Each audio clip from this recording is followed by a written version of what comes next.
आप सभी को मेरा सादर नमस्ते। आज के इस वीडियो में गोवर्धन महाराज की पौराणिक कहानी है। प्राचीन समय की बात है। एक बार भगवान इंद्र को अपनी शक्तियों पर अहंकार हो गया। उनके अहंकार को दूर करने के लिए भगवान कृष्ण ने एक लीला रची। एक दिन भगवान कृष्ण ने देखा कि पूरे ब्रज में तरह तरह के पकवान बनाए जा रहे हैं। किसी उत्सव की तैयारी की जा रही है और सारे ही ब्रजवासी किसी पूजा की तैयारी में जुटे हुए हैं। तब भगवान कृष्ण ने मैया यशोदा से पूछा कि मैया, आप लोग ये सब किसकी तैयारी कर रहे हैं? तब माँ यशोदा ने उत्तर दिया, हम भगवान इंद्र की पूजा करने के लिए अन्नकूट की तैयारी कर रहे हैं। इस बात पर भगवान कृष्ण बोले, मैया, हम इंद्र की पूजा क्यों करते हैं? तब मैया यशोदा ने उत्तर दिया कि लल्ला, हम भगवान इंद्र की पूजा इसलिए करते हैं ताकि अच्छी वर्षा हो। अच्छी वर्षा होगी तभी तो फसल की पैदावार अच्छी होगी और हमारी गैयाओं को अच्छा भोजन प्राप्त होगा। इस पर भगवान कृष्ण ने इंद्र की निंदा करते हुए कहा कि मैया, हमें तो ऐसे देवता की पूजा करनी चाहिए जो स्वयं प्रत्यक्ष आकर हमारी पूजन सामग्री को स्वीकार करें। तब माता यशोदा के पास बैठी हुई गोपियों ने कहा कि लल्ला, 33 कोटि देवी देवताओं के राजा की ऐसी निंदा करना उचित नहीं है। इस पर भगवान श्री कृष्ण बोले, आखिर इंद्र में ऐसी क्या शक्ति है जो वो हमारी रक्षा करेगा? अरे, उससे ज़्यादा शक्ति तो इस गोवर्धन पर्वत में है जो खुद वर्षा होने का मूल कारण है। तो हमें गोवर्धन पर्वत की पूजा करनी चाहिए जहाँ हमारी गैया चरने जाती हैं। इंद्र तो कभी दर्शन भी नहीं देते और अगर उनकी पूजा ना करो तो वो क्रोधित हो जाते हैं। ऐसे अहंकारी की पूजा करना कदापि उचित नहीं है।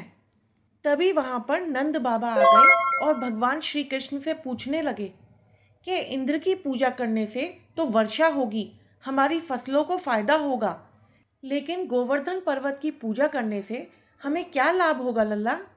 तब भगवान श्री कृष्ण ने उत्तर दिया कि बाबा, गोवर्धन पर्वत पे हमारी गैया चढ़ने जाती हैं और गोप गोपिकाओं के जीविका का एकमात्र साधन भी गोवर्धन पर्वत ही है।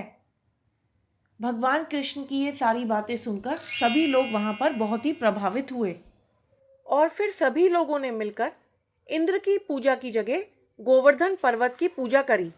पूजा श्री कृष्ण द्वारा बताई गई विधि के अनुसार संपन्न की गई। गोवर्धन पर्वत ने समस्त पूजा सामग्री को स्वीकार किया और सबको खूब खूब आशीर्वाद दिया। इधर नारद मुनि इंद्र महोत्सव देखने की इच्छा से ब्रज में पधारे। तब उन्हें ग्वालों ने बताया कि इस साल से श्री कृष्ण के कहे अनुसार इंद्र महोत्सव बंद कर दिया गया है और अब से गोवर्धन की पूजा की जा रही है।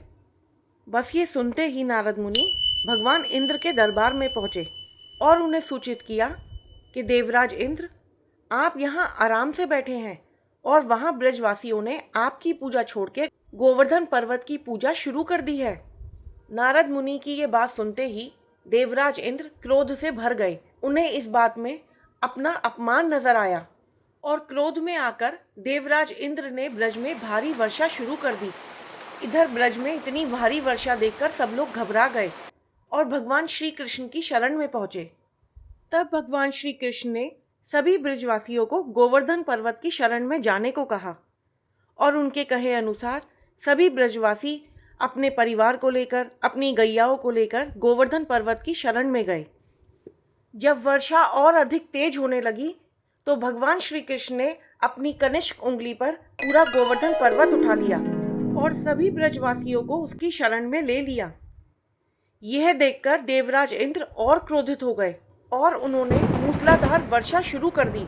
तब भगवान कृष्ण ने सुदर्शन चक्र को ये आदेश दिया कि वो पर्वत के ऊपर जाकर वर्षा की गति को नियंत्रित करें और शेषनाग को ये आदेश दिया कि वो वर्षा के पानी को गोवर्धन पर्वत की तरफ आने से रोकें।